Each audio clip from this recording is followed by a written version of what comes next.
Salve, beleza? Estamos aqui para fazer um vídeo analisando letra da música Onde Está Deus, né? A gente vai pegar a versão do Mauro Henrique. Essa música em 2017 foi criada pelo Eli Soares, né? Essa música não é do Mauro. Segundo o site oficial do Mauro, ela foi cedida gentilmente pelo Eli Soares, que tem uma versão, né, dessa música mesmo, cantada. Para em 2019 o Mauro fazer a própria versão dele ao vivo, pôs esse vídeo no YouTube e aí estourar, né? E a galera curtiu bastante, inclusive eu mesmo gosto muito dessa música. Então vamos lá para a análise da letra rapidinho, para a gente aprender um pouquinho mais. A primeira frase da música já vem falando assim, coração de pedra, né? Em segunda palavra, lá em Ezequiel 36, 26, a gente encontra o seguinte: darei a vocês um coração novo, porém um espírito novo em vocês. Tirarei de vocês o coração de pedra e lhes darei um coração de carne.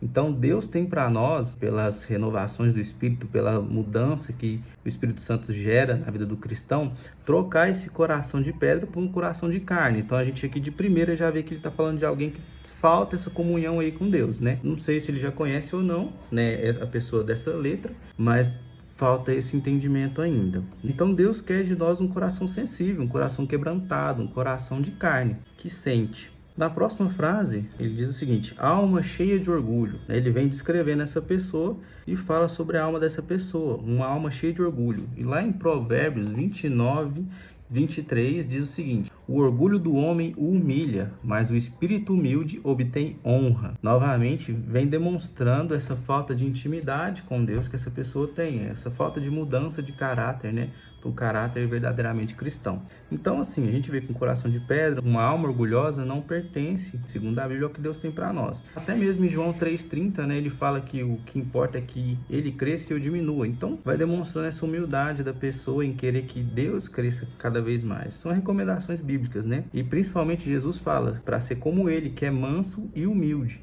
de coração. Caminhando na letra, ele fala sobre caminho sem direção. É que esse caminho pode ser o ato, né, de caminhar, ou mesmo o caminho em que essa pessoa está trilhando. É um caminho sem direção. E em João 14,6, nós vemos o seguinte: disse-lhe Jesus, eu sou o caminho, a verdade e a vida. Ninguém vem ao Pai senão por mim. Então, nesse texto de João, a gente pode ver que Jesus Cristo, ele é o caminho. Na verdade, ele é o único caminho que leva ao Pai.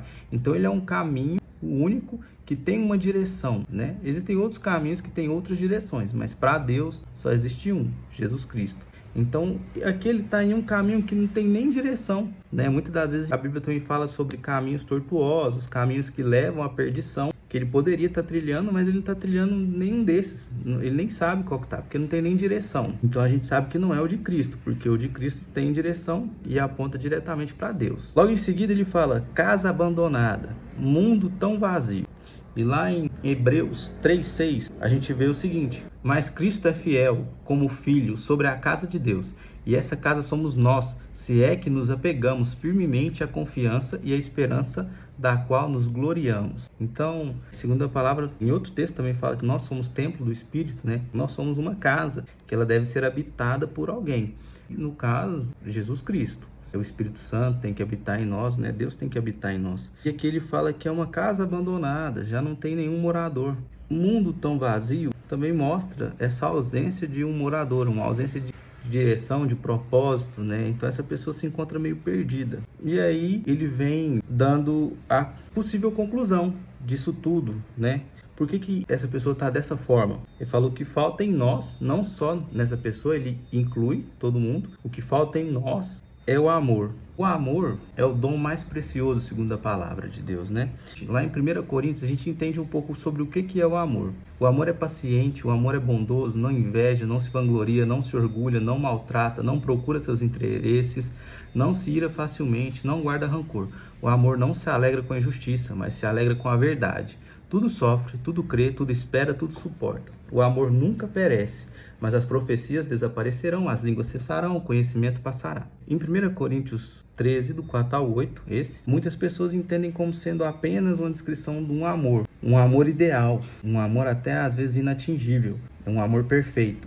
E realmente é, mas assim, na minha leitura, esse amor perfeito ele existe na forma de Jesus Cristo. Jesus Cristo é a personificação do amor, né? E Para provar isso, a gente vai lá em 1 João 4,8, que diz o seguinte: quem não ama não conhece a Deus, porque Deus é amor. Então o que falta em nós é Deus. Tem faltado nas nossas atitudes se parecer com Jesus Cristo. Está pautado em cima daquilo que Deus tem nos ensinado. Vamos continuando aqui. Ele fala que se não tem perdão, não tem amor. Aí ele vem mostrando, te provando por que falta o amor, né? Lá em Marcos 11, do 25 ao 26, a gente encontra o seguinte: e quando estiverem orando, se tiverem alguma coisa contra alguém, perdoem-no, para que também o Pai Celestial perdoe seus pecados. Mas se você não perdoar, também seu Pai que está nos céus não perdoará os seus pecados. Então a falta de perdão te distancia de Deus, porque nós somos pecadores e nós necessitamos ser perdoados diariamente, constantemente, né? Ele fala aqui que se não tem perdão, não tem amor, porque ao não perdoar o próximo, eu não sou perdoado, e não sendo perdoado, os meus pecados me distanciam de Deus. Então eu perco essa intimidade com o Pai. Próximo.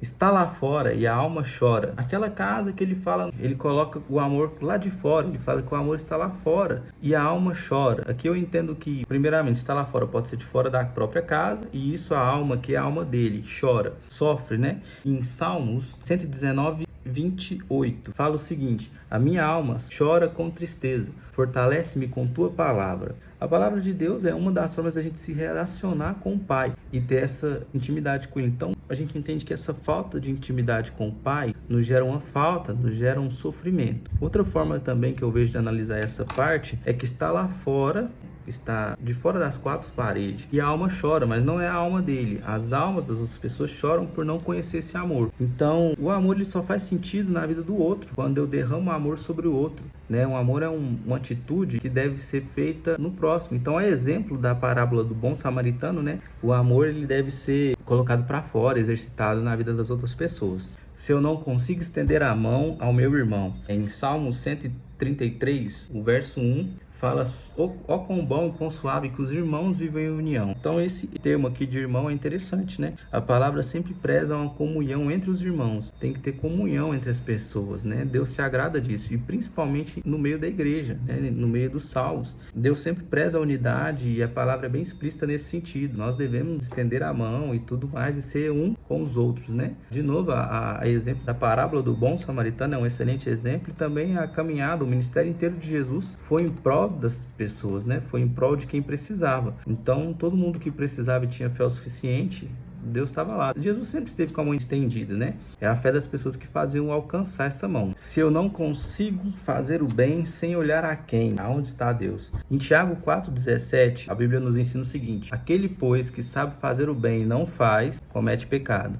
Então, o bem deve ser feito o tempo todo. Se você sabe fazer, você precisa fazer o bem. Porque se você não estiver fazendo, você está pecando. Então, essa necessidade de fazer não só sem olhar a quem, mas é todo mundo. Olhando ou não olhando, você tem que fazer o bem. Se eu não consigo perdoar quem me ofendeu, a gente já falou sobre a questão do perdão, mas vamos reforçar aqui em Lucas 17, 3, 4. Tomem cuidado, se seu irmão pecar, repreenda-o. Se ele se arrepender, perdoe-lhe. Se pecar contra você 7 vezes no dia, e 7 vezes voltar a você e disser: estou arrependido, perdoe-lhe. A gente já viu a necessidade do perdão, nisso Deus te perdoa também. E aqui em Lucas ele fala para perdoar constantemente. Se a pessoa fizer de novo no dia, perdoa de novo. E é isso. A palavra tem esse aprendizado aí pra gente. Então, essa é a análise, né, dessa letra. Tentei fazer rapidinho aqui de uma forma bem dinâmica para não ser cansativo. Deixa aqui embaixo o que você achou, uma sugestão de uma próxima letra, né? Coloca aí sua avaliação, o que você às vezes não sabia ou não tinha entendido ainda nessa letra. Deixa aqui pra gente que a gente vai estar olhando. Valeu!